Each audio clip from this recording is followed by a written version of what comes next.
आ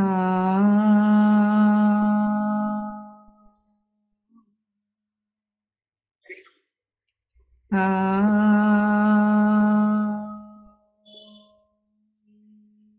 गुरुर्ब्रह्मा गुरुर्विष्णु गुरुर्देवो महेश्वरः गुरु साक्षात् परं ब्रह्म तस्मै श्री गुरवे नमः।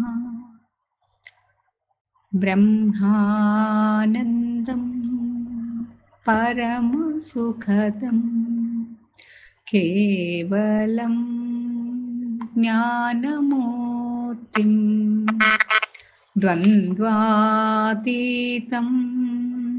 गगनसदृशं तत्त्वमस्यादिलक्ष्यम् एकं नित्यं विमलमचलं सर्वदी साक्षिभूतं भावातीतं त्रिगुणरहितं सद्गुरुं तं नमामि। ॐ नमो ब्रह्मादिभ्यो ब्रह्मविद्या साम्प्रदायकर्तृभ्यो वंश ऋषिभ्यो महाभ्यो नमो गुरुभ्यः। सर्वोपप्लवरहित प्रज्ञानघनप्रत्यगर्थो ब्रह्मैवाहमस्मि। अहं पदार्थरहितः सदाशिवसमारम्भा व्यासशङ्करमध्यमाम् अस्मदाचार्यपर्यन्तां वन्दे गुरुपरम्पराम्। हरिः ॐ श्रीगुरुभ्यो नमः। हरिः ॐ निर्भयानन्दाय विद्महे अचलपरिपूर्णाय धीमहि तन्नो परात्परप्रचोदयात्।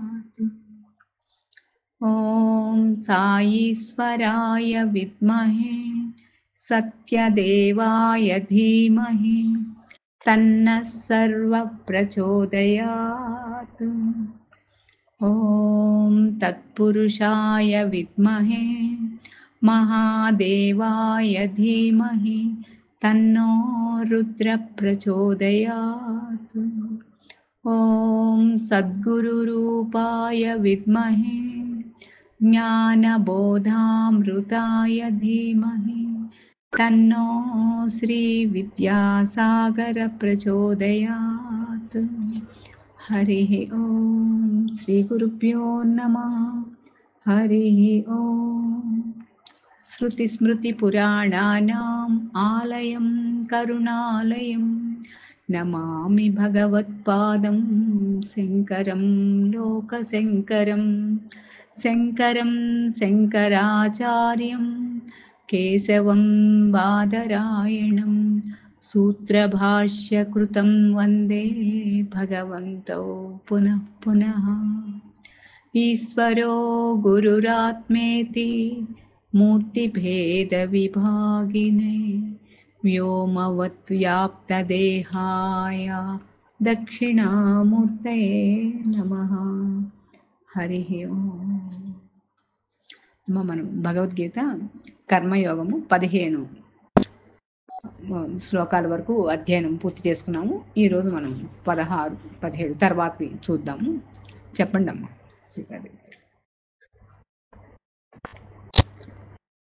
మ్యూట్లో ఉన్నట్టున్నారు సీతాదేవి. ఏవం ప్రవర్తితం చక్రం నానువర్తయతి హయః అఘాయురింద్రియారామో మోఘం పార్థ సజీవతి ఏవం ప్రవర్తితం చక్రం నానువర్తయతి హయః అఘాయురింద్రియారామో మోఘం పార్థ సజీవతి. బాగుందమ్మా, బాగా చేశారు. ఇంకెవరైనా చేస్తారమ్మా? రేవతి గారు, లలిత గారు, ఎవరైనా ఉంటారు? హరి ఓం అమ్మ చేయండి. ఏవం ప్రవర్తితం చక్రం వర్తయతి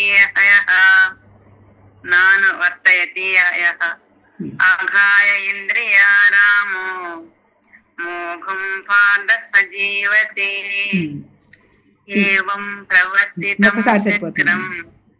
ముందు 2 సార్లు, ఇప్పుడు ఒకసారి సరిపోతుంది.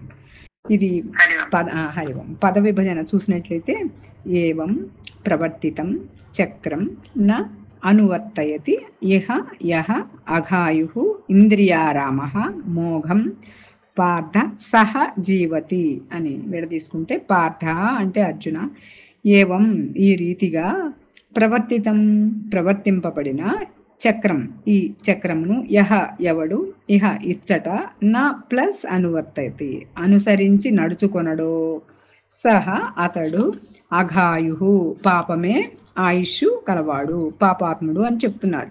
ఇంద్రియారామ ఇంద్రియాలయందే క్రీడించువాడు అంటే భవతి అవుచున్నాడు. కావున మోఘం అనగా వ్యర్థముగా, జీవతి అంటే వ్యర్థంగా జీవిస్తున్నాడు అని అర్థం. అంటే ఈ విధంగా ప్రవర్తించబడిన చక్రాన్ని ఎవరు అనుసరించి నడుచుకొనడో వాడు పాపమే ఆయుష్గా కలవాడు, ఇంద్రియలోలుడు అవుతున్నాడు. కాబట్టి వాని జీవితం అంతా కూడా నిరర్థకమే.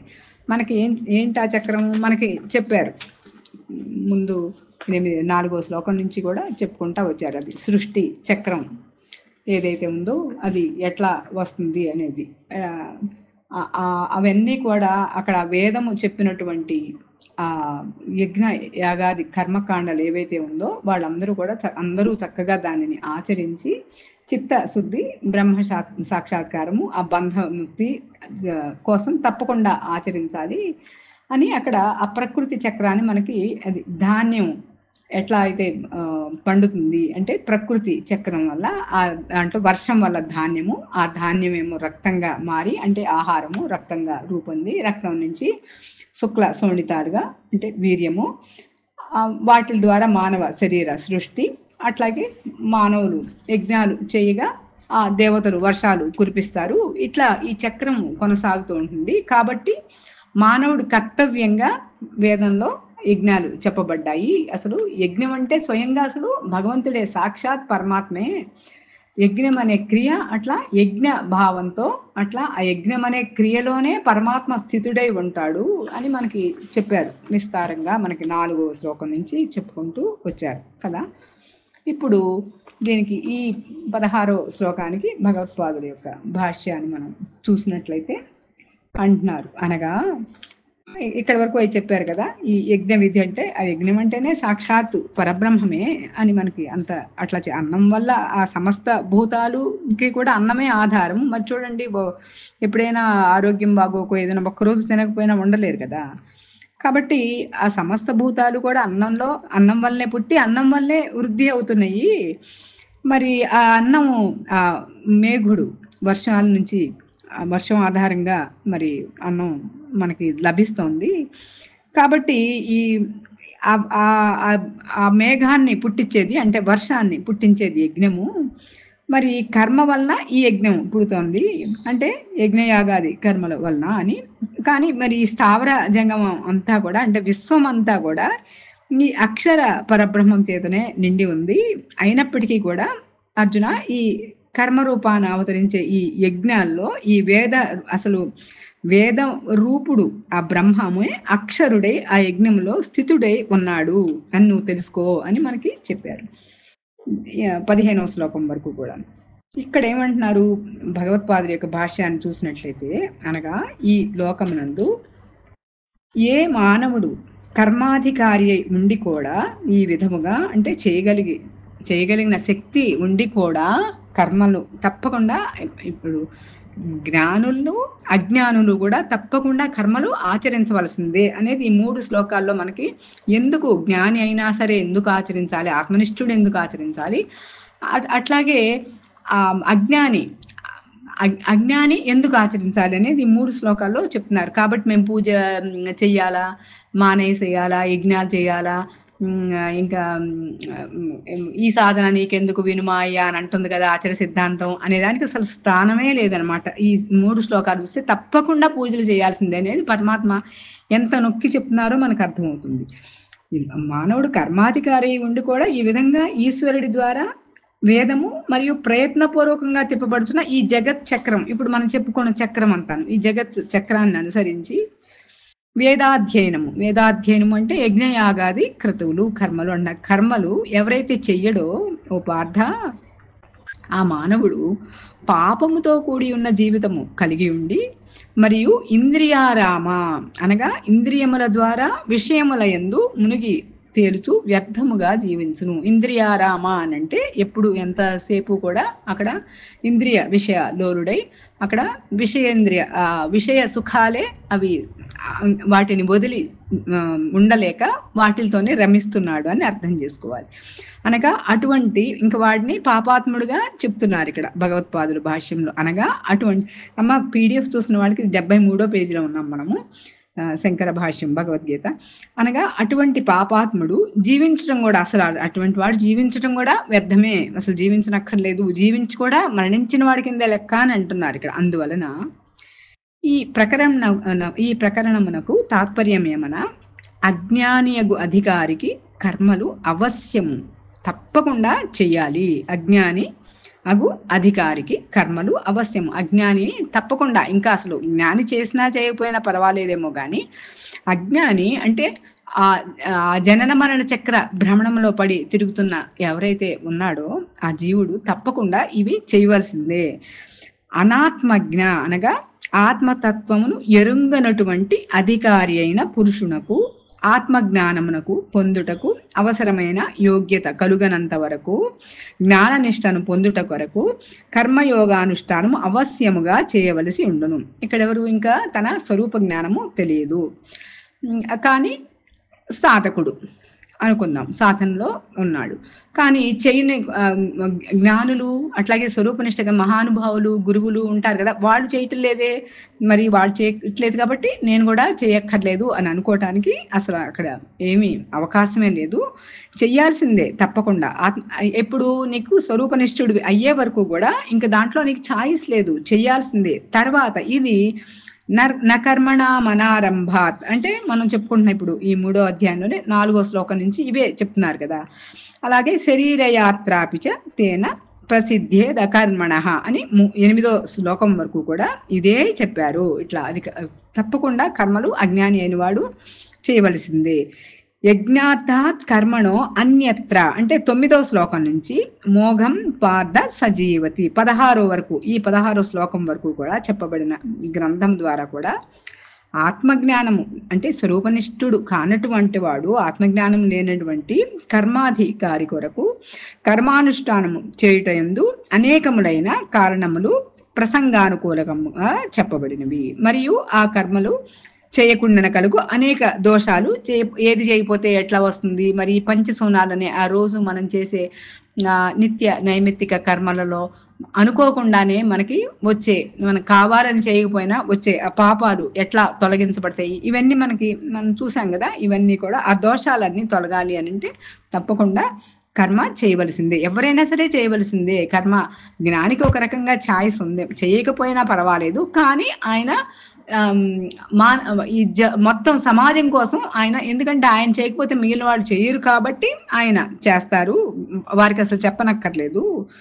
నిజంగా అలా అయితే ఈ తిప్పబడిన సృష్టి చక్రమును అనుసరించి అందరూ కూడా తమ జీవితాలను అనగా ఈ జన్మ మరణములతోనూ ఈ సుఖ దుఃఖములతోనూ కూడి ఉన్న జీవితాలను అనుభవిస్తూ ఉండవలసిందేనా అని ఒక ప్రశ్న ఇక్కడ మనకి వేస్తున్నారనమాట. ఇట్లా అంటే ఈ సకల ద్వంద్వాలతో కూడినటువంటి ఈ జీవితాన్ని ఇట్లా అనుభవిస్తూ ఉండాల్సిందేనా అట్లా చేయకపోతే, లేక ఇంతకు పూర్వం చెప్పబడిన కర్మయోగానుష్ఠాన రూపమైన ఉపాయము ద్వారా లభించినటువంటిదియు, మరి ఆత్మతత్వమును ఎరిగిన సాంఖ్య యోగుల ద్వారా అంటే జ్ఞానుల ద్వారా, మహనీయులు గురువుల ద్వారా సేవించబడిన జ్ఞానయోగము వలన లబ్ధమగు అంటే పొందబడిన జ్ఞాననిష్టను సంపాదించజాలని అనాత్మజ్ఞులు అంటే ఇంకా అవివేకులు ఆ విధంగా అనగా ఆ జన్మ మరణ చక్రం నందు తగులుకొని పైకి పోతూ కిందకి పైకి మళ్ళీ జననం పునరపి మరణం అట్లా తిరుగుతూ ఉండవలసిందేనా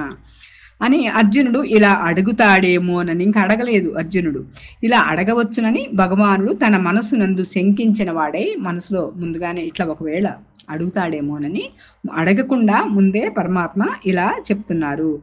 ఇలా అన్నాడు, లేక భగవంతుడు శాస్త్రార్థమును చక్కగా బోధించుటకై అతి ప్రసిద్ధమగు ఆత్మ ఏది కలదో దానిని చక్కగా గుర్తించినందున అట్లా ఆత్మతత్వాన్ని తన స్వరూపాన్ని గుర్తించిన వాడు అప్పుడు ఆ మిథ్యాజ్ఞానము నశించి తాను కించిజ్ఞుడని, తాను జీవుణ్ణని, తాను ఈ దేహేంద్రియ మనోబుద్ధులే తాను అనేది ఇదంతా మిథ్యాజ్ఞానం కదా.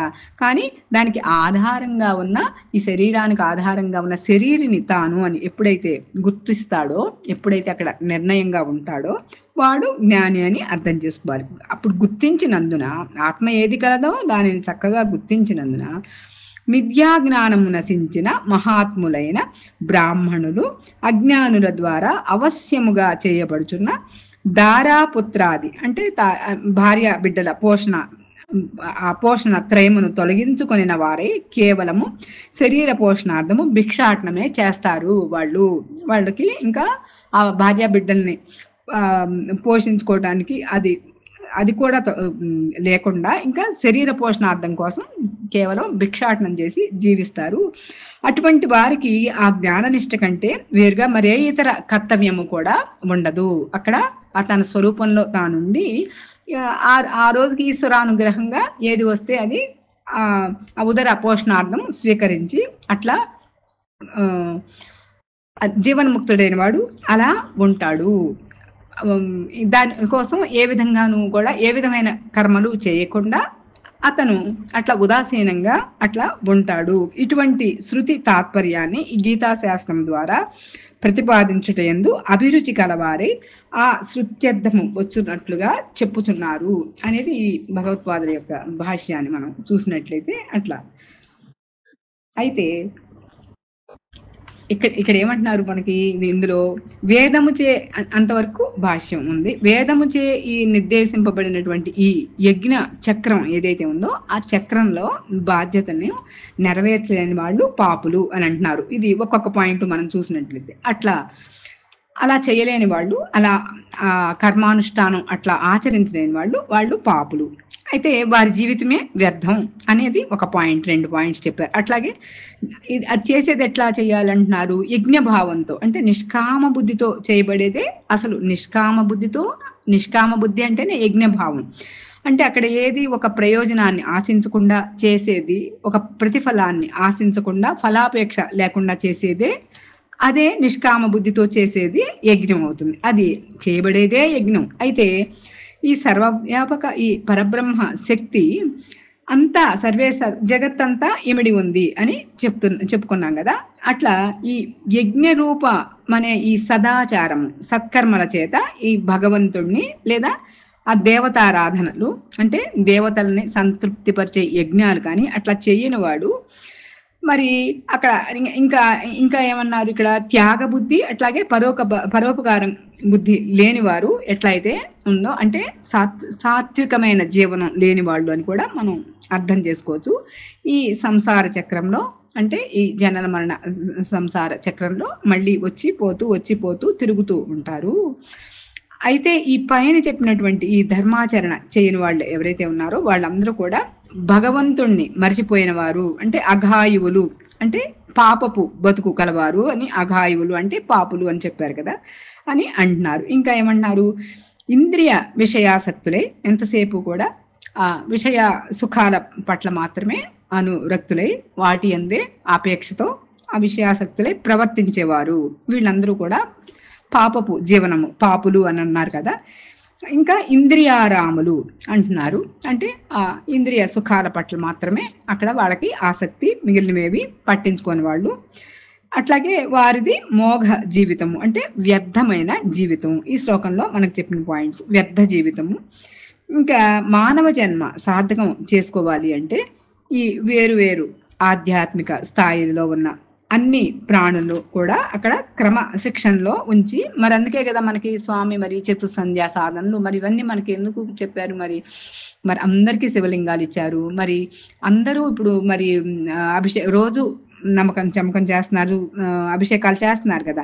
ఇవన్నీ కూడా ఇక్కడ సదాచారంలో భాగం. మరి దానికోసం పొద్దున్నే మరి ఉదయాన్నే లేస్తున్నాము, మరి ప్రభాత సంధ్య కోసం ఇంకా ఉదయాన్నే లేసి మరి అందరూ చక్కగా స్నానం చేసి, మరి ఇదంతా కూడా డిసిప్లిన్, క్రమశిక్షణలో భాగం కదా. కాబట్టి క్రమశిక్షణలో ఉంచి నేర్పించి మరి ఉద్ధరించడానికే ఈ ప్రకృతి యొక్క చక్రము పరమాత్మ ద్వారా ఏర్పాటు చేయబడింది. ఇప్పుడు మనం ఇవాళ చేస్తున్నాము అంటే మనకు గురువు గారు చెప్పారు, చేయిస్తున్నారు. వారికి వారి గురువు గారు, అట్లాగే వారికి వారు గురువు గారు. మరి ఈ చక్రం మరి ఎక్కడి నుంచో అనాదిగా మరి వస్తున్నదే కదా. ఎప్పటి నుంచో, ఇవాళ మనం కొత్తగా ఆచరించేది కాదు కదా ఈ సనాతన ధర్మం. ఆనాటి కాలం నుంచి కూడా మనకి ఋషి ప్రోక్తమైన ఈ జీవన విధానాన్ని మనకి గురువులు, మహనీయులు, పరమాత్మలు ఏర్పాటు చేసే ఉంచారు కదా. అట్లా ఈ ఏర్పాటు చేయబడి ఉంది. ఈ యజ్ఞంలో ఎవరికి వాళ్ళు అట్లా ఇది నాకెందుకు, ఇది చేయటం వల్ల ప్రయోజనం ఏమిటి అట్లా అనుకోకుండా అక్కడ ఆ యజ్ఞ భావంతో యజ్ఞంలో తమ కర్తవ్యాన్ని నిర్వహించడం ద్వారా ఆ యజ్ఞాలు చేయటమే. మరి యజ్ఞాలు చేయకపోతే మొత్తం ఒక చక్రం సైకిల్ చెప్పుకుంటున్నాం కదా, అది మన కర్తవ్యంగా భావించి అది నిర్వహించడం ద్వారా అందులో భాగం పంచుకోలేని వాళ్ళు ఎవరైతే ఉన్నారో వాళ్ళందరూ కూడా ఇంద్రియాలకి బానిసలుగా జీవితాన్ని గడుపుతున్నారు. ఆ గడపటం ఏదైతే ఉందో అదే పాపం అని ఇక్కడ పరమాత్మ అర్జునుడికి బోధపరుస్తున్నారు. అదే పరమాత్మ ఆదేశానుసారం కట్టబడి దానికి ఆదేశం ఏదైతే ఉందో దానికి కట్టుబడి వ్యవహరించినప్పుడు అక్కడ ఏ మాలిన్యాలు అంటకుండా ఆ పవిత్ర హృదయంతో ఉంటారు. అక్కడ అది ప్రతి పుణ్య కార్యంలో కూడా అక్కడ భాగస్వాములై చక్కగా అక్కడ సాత్వికమైన జీవనాన్ని గడుపుతూ మరి ఇప్పుడు ధర్మ అర్థ కామాలు ఎప్పుడు కూడా మోక్షం అనే లక్ష్యంతోనే సాగాలి, ఆచరించబడాలి అంటుంది శాస్త్రం. స్వామి కూడా మనకి ఎన్నోసార్లు చెప్పారు. ఆ విధమైన జీవనంతో నెమ్మదిగా ఆ స్వరూపనిష్టకి చేరువవుతారు అని ఇక్కడ మనం పరమాత్మ చెప్తున్నట్టుగా అర్థం చేసుకోవాలి. తర్వాత చూద్దామమ్మా 17.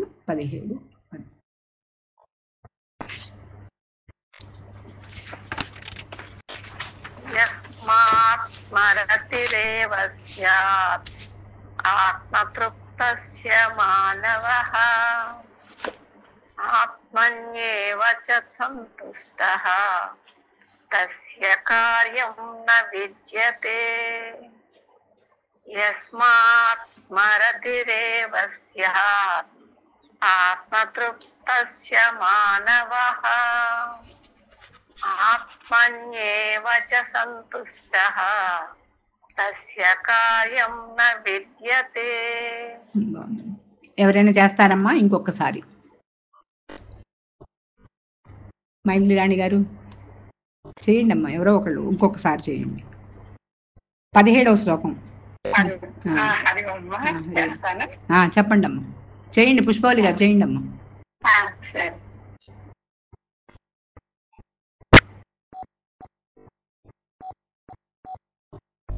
17 అమ్మ, 3వ అధ్యాయం 17వ శ్లోకం. చూసాను.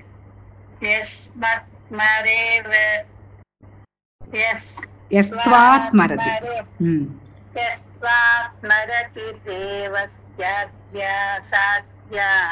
ఆత్మతృప్తం చ మానవః ఆత్మన్యైవ చ సంతుష్టః తస్య కార్యం న విద్యతే. అది మనకి దీంతో పాటు ఈ భగవద్గీత ప్రాక్టీస్ కూడా అయిపోవాలి అదనమాట మనకి గురువు గారు చెప్పేది. అంతే.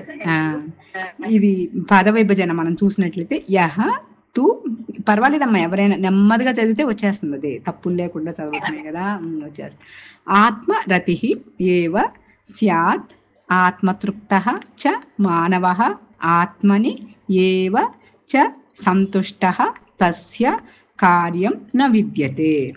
ఇది భావం ఏంటి? యహ ప్లస్ తు అనమాట. ఇక్కడ కలిపి ఇచ్చారు. ఎవరైతే ఆత్మరతి ప్లస్ ఆత్మయందే ప్రీతి గలవాడును అంటే ఆత్మనిష్ఠుడు, ఇంకా స్వరూప జ్ఞానమునందే స్వరూప జ్ఞానమే లక్ష్యంగా కలవాడు. ఆత్మతృప్తశ్చ ఆత్మయందే తృప్తి కలవాడును. ఆత్మని ప్లస్ ఏవ అంటే తనయందే సంతుష్ట ప్లస్ చ ఆనందము నొందినవాడును స్యాత్ అగును. తస్య అతనికి కార్యము చేయదగిన పని న విద్యతే లేదు అని చెప్తున్నారు. ఎవరైతే ఆత్మయందే ప్రీతి గలవాడు, ఆత్మయందే తృప్తి గలవాడు, ఆత్మరతుడు ఇంకా ఆత్మయందే ఆనందం పొందినవాడు అగును. అతడికి అప్రీతి తృప్తి అదే బ్రహ్మానందమగ్నుడై ఉన్నాడు ఆనందమునందు తప్ప ఇంకొక కార్యము లేదు అతడికి. అంటే ఆ బ్రహ్మావలోకనం చేతనే అతనికి ఇంకా అసలు బయటికే రావటం లేదు. ఆ స్వరూపానందంలో స్వరూపానంద మగ్నుడై ఉన్న ఆ జ్ఞాని అని చెప్తున్నారు. ఇక్కడ భగవత్పాదుడి యొక్క భాష్యాన్ని మనం చూసినట్లయితే, అనగా ఎవడు కేవలము ఆత్మయందే ఆనందమును అనుభవించుచుండును, అనగా ఎవనికి ఆత్మయందే ప్రేమ కలదో ఇంకా స్వరూపంలో ఇంకా చక్కగా కూర్చుని ఉన్నాడు, అతన్ని ఇంకా ఏది కదిలించదు అని అనమాట. ఆత్మయందే ప్రేమ కలదో విషయములయందు, విషయములు అనగానే మనకి ఎప్పుడైనా ఈ శబ్దస్పర్శ రూపరసగంధమైన ఆ విషయ ఇంద్రియాలు, ఆ ఇంద్రియ సుఖాలు గుర్తుకు రావాలి. విషయాలు అంటే అవి తప్ప ఈ ఐదే అనమాట మానవుడిని కదిలించేది. ఈ విషయముల యందు ప్రేమ లేదో అనగా సన్యసించి ఉన్న ఏ మానవుడు ఆత్మయందే తృప్తి పొందును. ఎవరికి అన్నరసాదుల పట్ల తృప్తి అనగా ఆసక్తి లేదో, మరియు ఇంకేదో తిందాము అంటే అక్కడ ఆ రసనేంద్రియం యొక్క ఆసక్తులకి అతడు కట్టుబడి లేదంటే లోబడి లేడో, మరియు ఆత్మాభావముతోనే సంతుష్టుడై ఉన్నాడో, బాహ్య విషయములందు అందరూ లాభవృత్తిని కలిగి ఉంటారు. అంతే కదా, ఎంతసేపు కూడా బహిర్ముఖం మనకి స్వామి ఎప్పుడు చెప్తున్నారు అంతర్ముఖం అని చెప్పి. కానీ ఇక్కడ ఆకర్షణ ఎక్కువ, బహిర్ముఖం అంతా కూడా ఆకర్షణ ఎక్కువ. అక్కడ మనం ఒక గట్టి వివేకము, ఒక గట్టి వైరాగ్యం ఉండాలి. అక్కడి నుంచి లోపలికి ఒక్కసారి అంతర్ముఖం అయితే మళ్ళీ అసలు ఇవన్నీ కూడా చాలా ఎంత అల్పమైన విషయాలో, ఇవన్నీ ఎంత అల్పమైన సుఖాలో మనకి అనుభవంగా తెలిసిన తర్వాత మళ్ళీ వీటి జోలికి అసలు రాదన్నమాట, ఆసక్తి రాదు. ఎప్పుడు మనసు దగ్గర ఉన్నంతసేపే ఈ కదలికలన్నీ. ఎప్పుడైతే బుద్ధిని దాటి ప్రజ్ఞాస్థితిలో నిలబడి ఉన్న వాళ్ళు వీళ్ళు ఆత్మతృప్తులు. బుద్ధి పరిధిలో ఉన్నా కూడా మనకు అక్కడ ఆ వివేకము, ఆ విచక్షణ పనిచేస్తాయి అని అర్థం చేసుకోవాలి. అందరూ ఆ లాభవృత్తిని కలిగి ఉంటారు, కానీ ఆత్మజ్ఞాని అయిన వాడు ఆ బాహ్య విషయములందు ఎటువంటి లాభమును అతనికి అక్కడ ఏవి కూడా అవి ప్రయోజనశీలంగా అనిపించటం లేదు.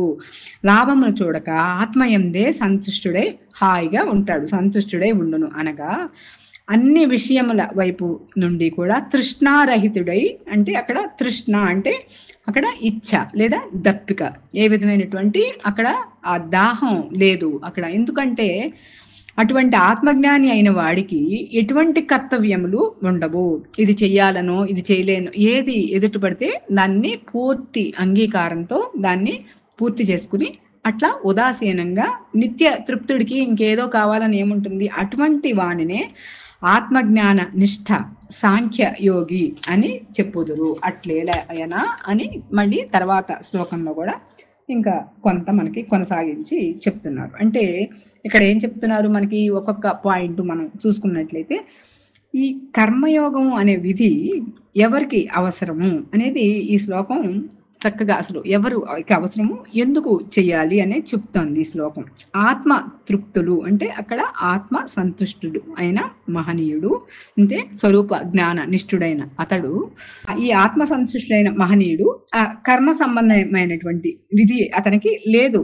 అతనికి ఇంకా దేని మీద కూడా అతను చేయక్కర్లా. ఎందుకంటే అక్కడ సమస్త కర్మల యొక్క లేదా సాధనల యొక్క లక్ష్యం ఏదైతే ఉందో ఆ గమ్యం ఆత్మ సాక్షాత్కారం, అంతే కదా. ఇప్పుడు అన్ని సాధనలకి కూడా లక్ష్యము అక్కడ ఆ ఆత్మ సాక్షాత్కారమే. సో అక్కడికి వెళ్ళిపోయిన తర్వాత అది వారికి లభించేసింది కదా, కాబట్టి అక్కడ కర్మల ద్వారా వాళ్ళు పొందదగినంతా అయిపోయింది. అక్కడ పొందదగినంతా వాళ్ళు పొందేశారు. కాబట్టి శాస్త్రం వాళ్ళకి ఈ విధిని తొలగించింది అని కూడా మనం చెప్పుకోవచ్చు ఇక్కడ. వారికి ఈ విధిని తొలగించింది. అయినప్పటికీ కూడా మీరు ఇప్పుడు స్వామి చూడండి, మరి అభిషేకం చేస్తా అంటే మరి మనతో పాటు మరి వారు కూడా మరి నమ్మకం చమకం చదువుతున్నారా లేదా? మరి మనం ఏదైనా ఏది చదువుతున్నప్పటికీ కూడా మొన్న అక్కడ మండల దీక్షలో చూసిన మాతో పాటు భగవద్గీత వారు కూడా వారు అన్న తర్వాతే మేము చేసేవాళ్ళం. పారాయణ భజన మాతో పాటు వారు కూడా చేసేవారు. చూస్తున్నాం కదా మరి మనం లైవ్ ఎగ్జాంపుల్స్ ఎదురుగుండా. కాబట్టి అయినప్పటికీ కూడా మహాత్ములు ఆ సత్కర్మలు ఆచరిస్తారు.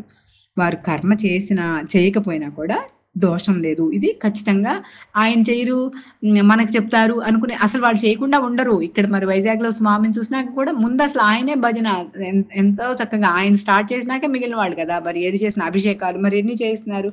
కాబట్టి ఇది సామాన్యులకి అన్వయించదు. మరి మనకి అచర సిద్ధాంతం చెప్పే ఏ సాధన నీకెందుకు వినుమాయి అనేది కూడా ఇక్కడ మనం గుర్తు చేసుకోవాలి. అది ఎప్పుడు ఆత్మనిష్టను పొందిన వాళ్ళు అక్కడ చాలా అరుదుగా ఉంటారు. మరి మనమే చూస్తున్నాం కదా మనకి. అయితే లక్ష్యాన్ని చేరుకోవాలంటే ఈ సత్కర్మాచరణ సదాచారం తప్పక చేయాల్సిందే.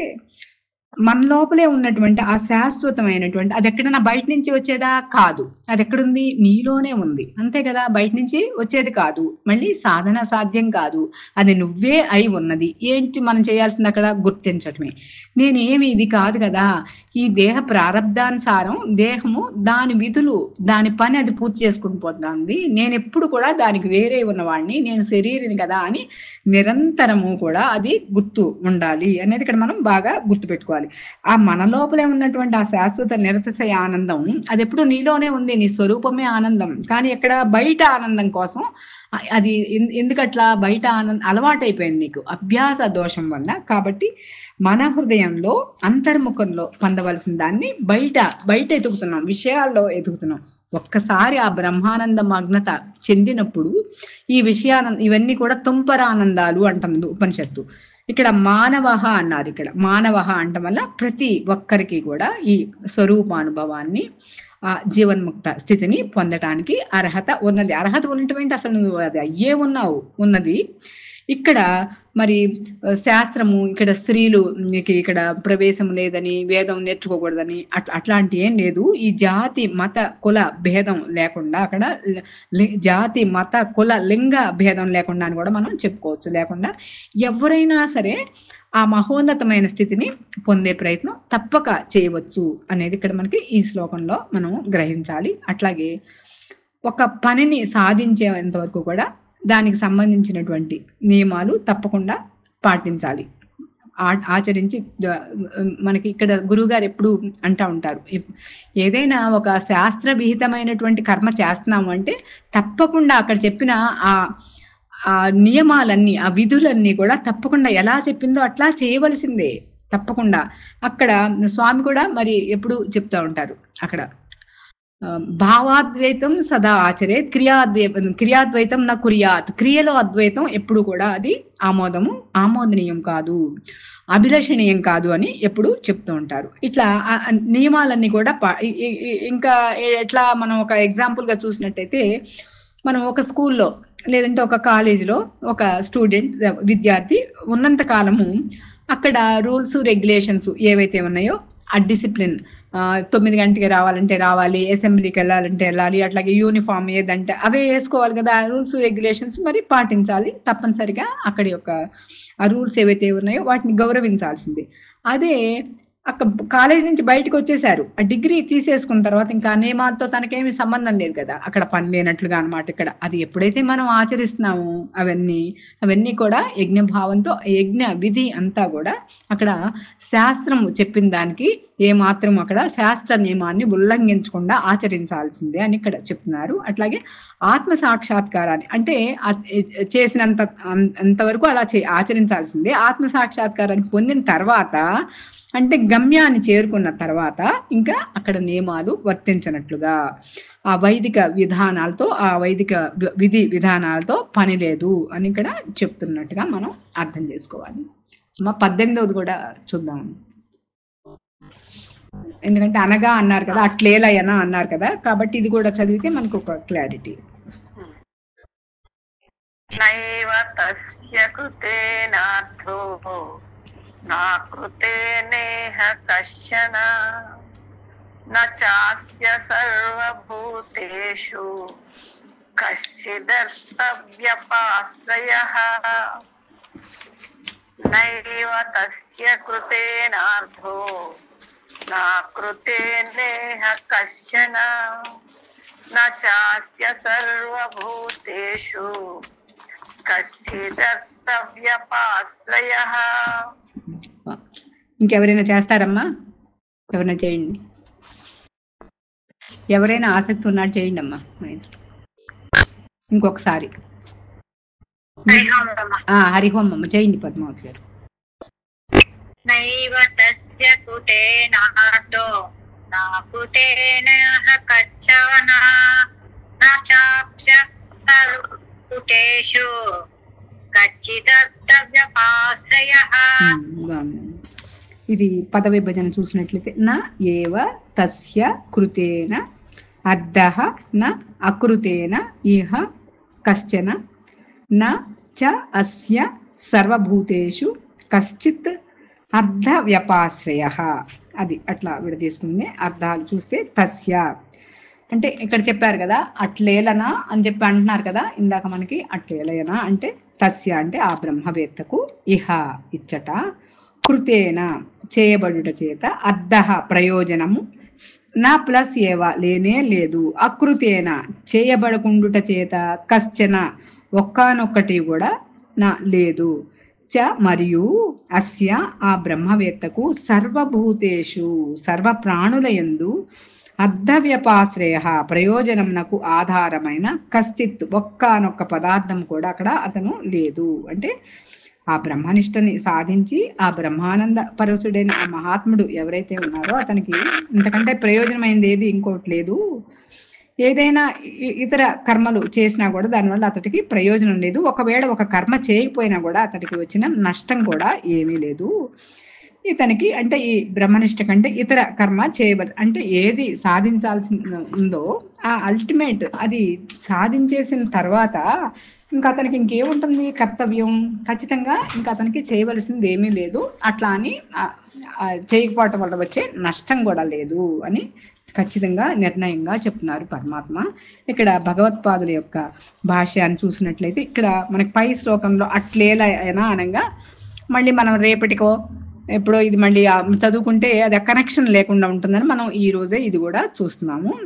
భగవత్పాదులు ఏం చెప్తున్నారు అంటే అనగా ఆ పరమాత్మ తత్వమును గుర్తించిన పురుషునకు ఈ లోకమునందు కర్మలు చేయటం వల్ల కలుగు ప్రయోజనము ఇసుమంతయు లేదు ఉండదు అని కొండ బద్దలు కొట్టి చెప్తున్నారు. అయితే మరి ఎటువంటి కర్మలు చేయకుండా ఉన్నందువలన అతనికి ఈ ప్రత్యవాయ రూపమైన అనర్థము ప్రాప్తించును కదా మనం మొన్న అనుకున్నాం. ఆ వచ్చే కొన్ని ఆ కర్మకాండలు చేయకపోవటం వల్ల వచ్చే పాపం వస్తుంది కదా అని అనవచ్చు. కానీ అట్లా అనటం సరికాదు. ఎలాగైనా ఎటువంటి కర్మలు చేయనప్పటికీ ఆ కర్మలు చేయనటువంటి పురుషులకు ఎటువంటి ప్రతిరూపము లేక ఆత్మహానికర రూపమే అనర్థం కానీ ప్రాప్తించదు. అతడు సాక్షాత్తు ఈశ్వరుడిగా ఉన్నప్పుడు ఈశ్వరుడు అక్కడ అతడు కర్త కాదు, అకర్త, అతడు అభోక్త, అసంగి, మరి అపరిచ్ఛిన్నుడు, రెండవది లేని అద్వైడు అయినప్పుడు ఇంకా అతనికి ఇంకా దేనివల్ల వస్తుంది అక్కడ కర్తృత్వము లేదు, భోక్తృత్వము లేదు. కాబట్టి అతనికి ఏ విధమైన అనర్థము ప్రాప్తించదు. కారణం ఏమంటే అక్కడ ఆ బ్రహ్మ మొదలు స్థావర పర్యంతము అంటే బ్రహ్మ మొదలు పిపీలిక పర్యంతము కూడా అన్ని ప్రాణుల యందు అతడికి కొంచెం కూడా ఆ లాభం కానీ హాని కానీ అతడి వల్ల జరగదు, అతనికి జరగదు. ఎందుకంటే ఇక్కడ మనకి ఖచ్చితంగా నిర్ణయం అవటం కోసం పైకి కిందకి ఇంత నొక్కి చెప్తున్నారు భగవత్పాదులు. అనగా అర్ధ వ్యపాశ్రయము కలుగదు. అంటే అర్ధ వ్యపాశ్రయము అంటే ఏదో ఒక ఫలితం కొరకు ఎవరికి ఏదో ఒక పని కోసం చేయబడే క్రియ వలన కలిగే ఆశ్రయము, అక్కడ దాని వలన కలిగే ప్రయోజనము, లాభము లేదా నష్టము. అక్కడ ఏమీ లేదు అతడికి. అందువలన ఆత్మజ్ఞాని అయిన ఏ పురుషుడికైనా కూడా, ఏ జ్ఞాని అయినా కూడా ఏదో ఒక ప్రాణి, ఏదో ఒక ఈ జగత్ మొత్తం సృష్టిలో ఉన్నటువంటి ఎవరో ఒక ఏ ప్రాణి విశేషం ఆధారంగా చేసుకుని ఎటువంటి ప్రయోజనాన్ని కూడా అతడు పొందవలసిన అవసరం లేదు. దానికోసం ఒక పని కోసం ఒక ప్రయోజనాన్ని ఆశించి అతడికి ఏ కర్తవ్యము లేదు ఇక్కడ. ఏలయనగా దాని కొరకై అతనికి చేయవలసిన క్రియ అంటూ ఏది లేదు కాబట్టి. కానీ నీవు ఈ అన్నింటినీ చక్కగా తెలుసుకోనగలిగిన స్థితి యందు లేవు. అర్జునుడికి చెప్తున్నారు, నీకు ఇంకా ఆ స్థితి నీకు లేదు కాబట్టి నీ స్థితి ఆ విధముగా ఉన్నది కావున అన్నిటినీ తెలుసుకుని అర్థం చేసుకునే స్థితి నీకు లేదు కాబట్టి అని ఇంకా తర్వాత శ్లోకంలో కూడా చెప్తున్నారు. నీ స్థితి ఆ విధముగా ఉన్నది కావున అని ఇంకా దానిని ఆయనకి వివరించబోతున్నారనమాట అర్జునుడికి. కాబట్టి పై శ్లోకం నుంచి కూడా మనకేం చెప్తున్నారు, ఎప్పుడు ఎవరు కూడా స్వధర్మాన్ని విడవకూడదు ఎప్పుడు అనేది జాగ్రత్తగా జ్ఞప్తి ఉంచుకోండి. ఎప్పుడైతే మనం ఈ శరీరాన్ని ధరించి వచ్చామో అప్పుడే ఈ కర్తవ్య కర్మలన్నీ కూడా ఈ శరీరంతో పాటు స్వభావ సిద్ధంగా అంటి పెట్టుకునే ఉన్నాయి. కాబట్టి ఏ కర్మ ఇప్పుడు మనం ఇంకా తేలిగ్గా చెప్పుకోవాలంటే, మనం పొద్దున్నే ఎట్లా స్నానం చేస్తున్నాం, బట్టలు వేసుకుంటున్నాం, భోజనం చేస్తున్నాం కదా, కానీ ఇవి చేయకూడదు, ఇవి చెయ్యక్కర్లేదు అని కొన్ని వాటిని మాత్రం ఎందుకు పక్కన పెడుతున్నాం, అట్లా పెట్టుకోవాల్సిన అవసరం లేదు అనేది మనం ఇక్కడ అర్థం చేసుకోవాలి. ఇది ఒక్కొక్క పాయింట్ మనం చూసినట్లయితే ఆ విధంగా ఆత్మజ్ఞానికి ప్రపంచంలో కర్మ చేయటం వల్ల ప్రత్యేకమైన ప్రయోజనం లేదు, లేదా చేయకపోవటం వల్ల దోషం కూడా లేదు. వారికి ఈ సమస్త భూతముల యందు కూడా ఎలాంటి ప్రయోజనం కొరకు ఆశ్రయించదగినది ఏమీ లేదు. నిరంతరము ఆత్మనిష్ఠుడై నిత్య తృప్తుడైన వారికి ఆ కర్మల వలన కానీ కర్మ త్యాగం వలన కానీ కొత్తగా సాధించదగిన విషయం ఇక్కడ ప్రపంచంలో అసలు ఏది లేదు. అతనికి అసలు విషయ ప్రపంచమే లేదు కదా, తలుచుకుంటే చేయొచ్చు, లేకపోతే ఉండొచ్చు, విధి ఏమీ లేదు. అయితే మహనీయులు ఆ సత్కర్మలు విశ్వ కళ్యాణం కొరకు నిర్వహించటం మనందరికీ తెలిసిందే. మరి చూస్తూ ఉంటాం కదా, మరి చండీ హోమాలు, యజ్ఞాలు, యాగాలు మన చుట్టూ ఎన్నో మరి అలాంటివి మనం చూస్తూ ఉంటాం. అట్లా ఆ విశ్వ కళ్యాణం కోసం వాళ్ళు చేస్తూ ఉంటారు మహానుభావులు. అయితే ఆత్మనిష్ఠుడు ఈ జ్ఞాని ప్రపంచంలో ఏ ప్రయోజనం కొరకు కూడా ఒకరిని ఆశ్రయించాల్సినటువంటి పనే లేదు అనేది అన్నమాట ఇక్కడ మనం అర్థం చేసుకోవాల్సింది. ఇంతకీ ఆ పరమ ప్రయోజనమైనటువంటి ఆ అన్ని ప్రయోజనాలకి అట్లాగే అన్ని సాధనలకి మూలమైనటువంటి లక్ష్యం ఏదైతే ఉందో ఆ ఆత్మ స్వరూపం ఎందు ఆత్మయందే స్థితమై ఉన్నవాడు కాబట్టి అతనికి ప్రత్యేకంగా చేయవలసినటువంటి కర్తవ్యం ఏమీ లేదు అని మనం ఇక్కడ అర్థం చేసుకోవచ్చు. అట్లాగే శాస్త్రం ఒకటి అంటుంది, శతే పంచాశత్ న్యాయము అంటే ఎన్నో న్యాయాలు ఉంటాయి. అట్లాగే భ్రమరకీటక న్యాయము, మరి మార్జాల కిషోర న్యాయము, మర్కట ఇలా. అట్లాగే శతే పంచాశత్ న్యాయం అంటే ఏంటి అంటే అక్కడ 100లో 50 ఇమిడే ఉంది, మళ్ళీ 50ని విడిగా చెప్పక్కర్లేదు. 100 అంటే నా దగ్గర 50 లేవు అంటే కుదురుతుందా? 100లో ఆ 50 ఇంక్లూడెడ్ అది కదా. 100లో 50 శతే పంచాశత్ న్యాయం అంటారు అన్నమాట దాన్ని. అట్లాగే అట్లా ఆ న్యాయం శతే పంచాశత్ న్యాయం లాగా 100లో 50 ఇమిడి ఉంది అన్నట్లుగానే అన్ని ప్రయోజనములు కూడా ఇక్కడ ఈ స్వరూప జ్ఞానం వచ్చింది అంటే అది చేకూరినట్లే. అలాగే మనకి కఠోపనిషత్ గుర్తు చేసుకుంటే చిన్నవాడు అయినా కూడా నచికేతుడు ఇంకొక వరం కోరుకో అని యమధర్మరాజు అడిగినప్పుడు కూడా ఏది తెలుసుకుంటే ఇంకా మరేది తెలుసుకోనక్కర్లేదో అది నాకు ఆ జ్ఞానం చెప్పు, నాకు ఆ పరమాత్మ జ్ఞానాన్ని చెప్పు, నాకు ఇంకేది వద్దని అంటాడు మరి చిన్నవాడే అయినప్పటికీ. అలా అనమాట. ఏది పొందితే ఇంకా మరి దేనికోసం వెంపర్లు ఆడక్కర్లేదో, దేనికోసం అసలు ప్రయత్నమే చేయక్కర్లేదో అది పొందేశారు వాళ్ళు. కాబట్టి ఈ ఆత్మనిష్ఠుడు తప్ప మిగిలిన అందరూ కూడా ఈ నిష్కామ కర్మాచరణ తప్పక చేయవలసిందే. అభిషేకం చేయాలా, పూజ చెయ్యాలా, ఆపేయొచ్చా అనే వాళ్ళందరికీ ఇక్కడ సమాధానం చెప్తున్నారు అన్నమాట పరమాత్మ. ఇప్పుడు మనం కూడా దృఢంగా అక్కడ నిర్ణయం మనకు గురువులు ఎట్లాగూ చెప్తున్నారు. అట్లాగే ఇంకొక ఉదాహరణ మనం ఇందాక కాలేజ్ స్టూడెంట్ ఉదాహరణ చూసాం కదా, ఇక్కడ కూడా ఇప్పుడు ఉద్యోగం చేస్తున్నారు. ఉద్యోగం అంతా అయిపోయిన తర్వాత, సర్వీస్ అంతా అయిపోయిన తర్వాత రిటైర్మెంట్ అయిపోయి పెన్షన్ తీసుకుంటూ ఉంటారు కదా, చాలా మంది చూస్తాం కదా సీనియర్ సిటిజన్స్. వాళ్ళని చూసి చదువుకునే స్టూడెంట్ కానీ, విద్యార్థి కానీ, లేదంటే ఉద్యోగం మధ్యలో ఉన్నవాడు ఉద్యోగం చేస్తూ ఉన్నవాడు, మధ్యలో కాకుండా ఇంకా అప్పటికి రిటైర్ అవ్వకుండా ఉద్యోగం చేస్తున్నవాడు ఉద్యోగం మానేస్తే, ఈ అమ్మాయి చదవటమే మానేస్తే అలా ఖాళీగా ఉండొచ్చు కదా అని ఎలాంటి నష్టం కలుగుతుందో ఇది కూడా అంతే అనేది అట్లా ఒక స్ఫురణ. అంటే ఎట్లా చెప్పుకోవచ్చు అంటే మనకు అర్థమయ్యేట్టుగా చెప్పుకోవటమే కదా, అట్లా అనిపించింది. ఇది కూడా అంతే. కాబట్టి సాధకులు తప్పకుండా లక్ష్యాన్ని చేరుకునే వరకు ఈ సాధనలో జాగ్రత్తగా ఆ మెలకువలు తెలుసుకుంటూ జాగ్రత్తగా మళ్ళీ చేసి అక్కడ అందులో చేయని వాడుగా మనం చెప్పుకుంటున్నాం. తామరాకు మీద నీటి బొట్టులాగా ఉంటూ అక్కడ కర్త భోక్త కాకుండా సంగత్వం లేకుండా జాగ్రత్తగా చేసుకోవాలి, మెలగాలి అని చెప్తున్నారు ఇక్కడ పరమాత్మ. అట్లాగే ఇప్పటి వరకు కూడా పరమాత్మ కర్మ గురించి, అట్లాగే భగవంతుడికి అట్లా శరణాగతి, మరి భక్తి, ఆ భక్తి మీద ఆ విశ్వాసం, ఆ ప్రేమ, ఇవన్నీ కూడా ఈ చిత్తశుద్ధికి అట్లాగే మనో నిర్మలత్వానికి ఇవన్నీ కూడా తప్పనిసరిగా ఉండాల్సిందే అని చెప్తూ వస్తున్నారు మనకి. అట్లాగే ఈ భక్తి, జ్ఞానము, పూజలు మరి స్వామి మనకు ఎప్పుడు చెప్తున్నారు, జపము ధ్యానం కావాల్సిందే. మీకు ఆ మంత్ర జపం అనుష్ఠానం ఏదైతే ఉందో మీకు ఇచ్చిన ఉపదేశ మంత్రము ఆ జపము ధ్యానంగా మారాల్సిందే. అది అక్కడ చేసేవాడు మిగలకుండా పోవాల్సిందే. అక్కడ జపము చేసేవాడు కాదు, అక్కడ జరగాలి అని చెప్తున్నారు కదా. జపము ధ్యానం కావాల్సిందే, ధ్యానము సమాధి తప్పనిసరిగా సమాధి నిష్ట అందరికీ ఇక్కడ ఈ సాధనలో ఉన్న వాళ్ళందరికీ రావాల్సిందే. సమాధి సాక్షాత్కారం కావాల్సిందే, సాక్షాత్కారం ద్వారా అనుభవ నిర్ణయం కావాల్సిందే. ప్రతిసారి మనకి నూరి పోస్తున్నారు కదా అట్లా. కాబట్టి ఇక్కడ ఈ పూజలు, కీర్తనలు అవన్నీ అవసరమే. ఆత్మనిష్ఠుడికి చేసినా చేయకపోయినా ఒకటే, అది ఎప్పుడు కూడా గుర్తుపెట్టుకోవాలి. అట్లాగే ఇక్కడ మనకి ఎంతో మంది ఉంటారు మరి మహానుభావులు, ప్రహ్లాదుడు, మరి ధ్రువుడు, మీకు కూడా తెలిసిన వాళ్ళు చాలా మంది ఉంటారు. అట్లాగే విభీషణుడు, ఇట్లా ఈ జ్ఞానులు అయినప్పటికీ కూడా ఇక్కడ బాహ్యంగా శరీరంతో విధులు నిర్వహిస్తున్నా కానీ అంతర్గతంగా మాత్రం నిరంతరము ఇక్కడ పరమాత్మతో అంతర్ముఖంలో అనుసంధానమయ్యే ఉండేవారు.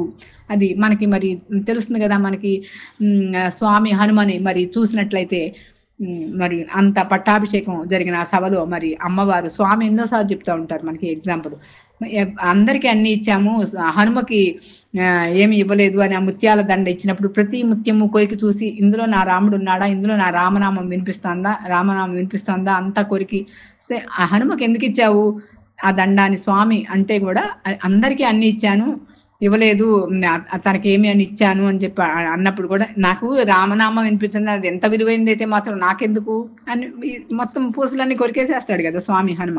అట్లా ఉండాలి. ఎప్పుడు అంతర్ముఖంలో ఎప్పుడు నిరంతరము పరమాత్మతో అనుసంధానమై ఉండటమే శరణాగతి.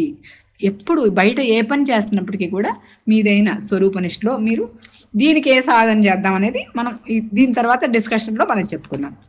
వీళ్ళందరూ కూడా వాళ్ళు ఏం చేస్తున్నారు అన్ని, కానీ కర్మని యోగంగా చేస్తున్నారు. వాళ్ళు కర్మయోగులు మనం చెప్పుకున్న ఈ పేర్లని. అట్లాగే శంకరులు, మరి శంకర భగవత్పాదులు, మరి రామానుజులు, మరి వీళ్ళందరూ కూడా అట్లా మానసికంగా, అంతర్గతంగా, బాహ్యంగా కూడా ఎప్పుడు కూడా ఆ భగవంతుడితో మమేకమై ఆ భగవంతుడి భక్తితో మాత్రమే ఆ నిమగ్నమై ఉండేవారు.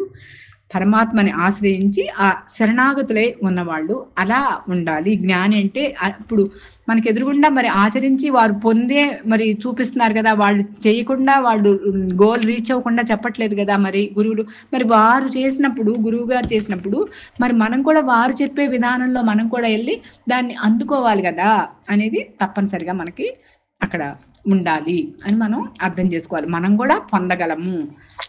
స్వామి ఎట్లా చెప్పారో, గురువుగారు ఎలా చెప్పారో అలా అన్ని చేసి మనం కూడా దాన్ని రీచ్ అవ్వగలము గోలు అనేది అక్కడ దృఢమైన విశ్వాసం గురువు పట్ల ఉండాలి, అనన్యమైన భక్తి విశ్వాసము ఉండాలి అనేది ఇక్కడ మనకి ఈ శ్లోకంలో మనకి అర్థం చేసుకోవాలి. ఇక్కడికి ఇది ముగించేస్తే మనకి ఇంకా 10 minutes ఉంటుంది కాబట్టి పూర్ణమలహ చెప్పేసుకుందాం, తర్వాత డిస్కషన్ చూసుకుందాం.